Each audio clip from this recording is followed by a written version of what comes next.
So, let's start at the very beginning, around 13.7 billion years ago.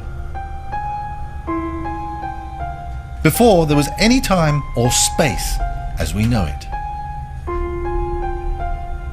Actually, we really don't know what there was at or before the very beginning of the universe. But we do now know what happened a tiny fraction of a second later. From a minuscule, dense, hot dot, the size of which about 1 trillion would fit on a pinhead, the universe was born.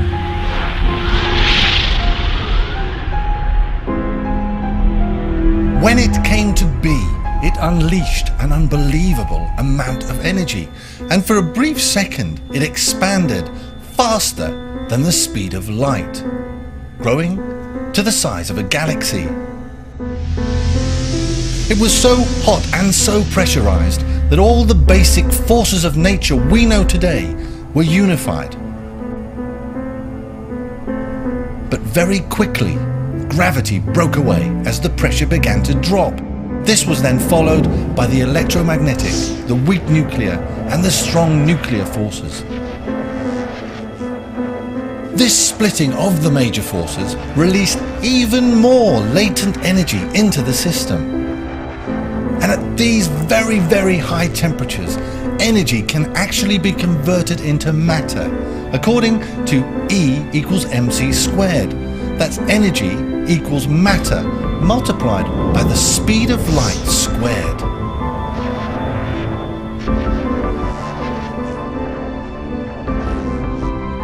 So these huge amounts of energy can therefore produce matter and antimatter, which immediately annihilates each other to return back to energy.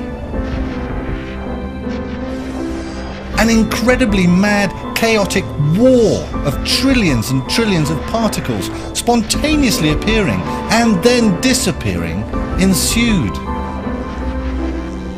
But this process was, for reasons unknown, not perfect.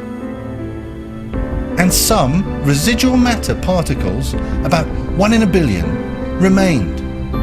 And this makes up all the stuff we have today.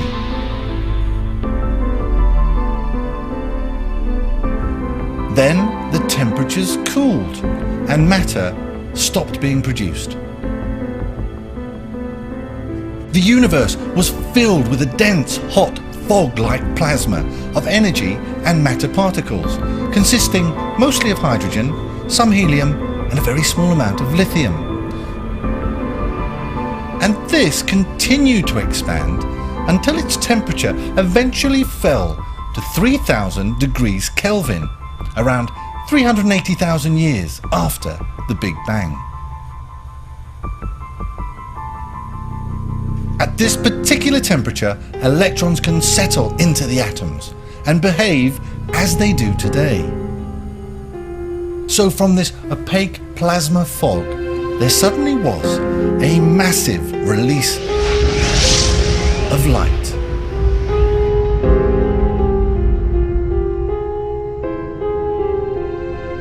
The universe continues to expand today at an increasing rate and is 1,000 times bigger, and subsequently dividing its earlier temperature by 1,000 is now only 3 degrees above absolute zero.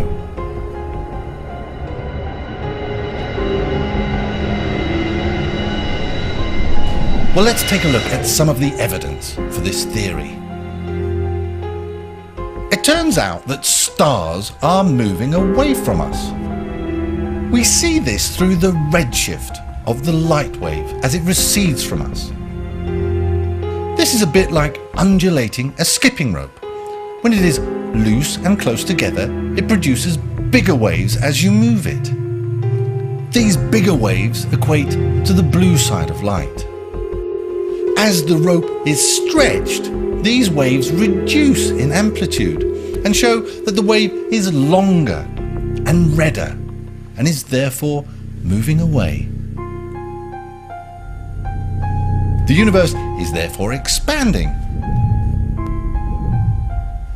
Yesterday it was smaller than it is today, and therefore had more pressure and was hotter in the past.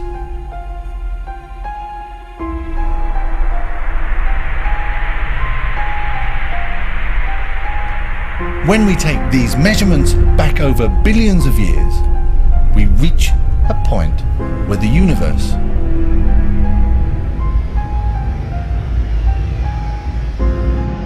had no size at all.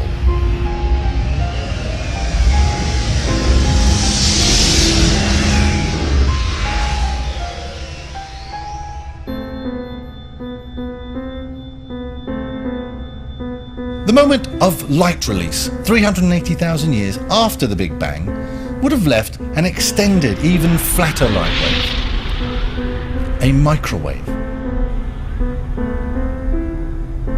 Today, this is actually detectable as background microwave radiation, exactly as is predicted by the theory, and has now been mapped by very sensitive equipment to show the universe exactly as it was at 380,000 years after the Big Bang. This is often referred to as the smoking gun, as it confirms the basics of the Big Bang theory as fact. Another interesting piece of evidence is that astrological objects older than 13 billion years have never ever been discovered. The minimum amount of hydrogen and helium around now is again exactly as is predicted by the Big Bang theory. However, the theory still has a few hiccups. 90% of gravity comes from an unknown substance called dark matter, and the universe is expanding because of an unexplained phenomenon called dark energy.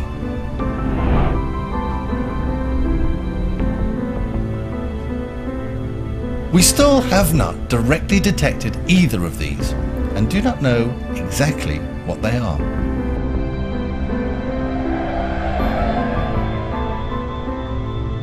But the Big Bang theory is undoubtedly correct and is supported by all the data and all the evidence, but it is still lacking the framework to explain why it came to be,